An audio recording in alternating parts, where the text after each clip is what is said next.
సరే మన రాష్ట్రం 2014లో విడిపోయింది.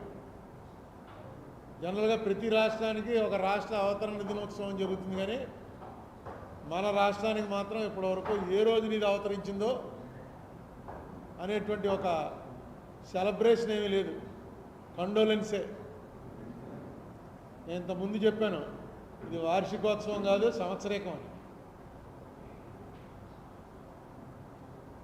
ఈ పరిస్థితుల్లోకి మన రాష్ట్రాన్ని మన సమ్మతి లేకుండా వేరుగా పెట్టినా సరే,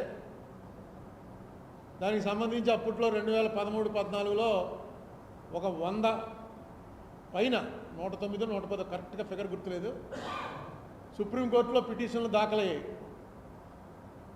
ఇలా చేయడానికి రాజ్యాంగపరమైనటువంటి రైట్ లేదు, దీన్ని స్టే చేయండి అని. ఇవాళ దురదృష్టవశాత్తు ఒక్కొక్కళ్ళు ఇంపార్టెంట్ పొజిషన్లోకి వచ్చిన తర్వాత అది పక్క పోయింది. నేను మాత్రం ఆ పిటిషన్ అలాగా కంటిన్యూ అవుతున్నాను. మన రాజమండ్రికి చెందిన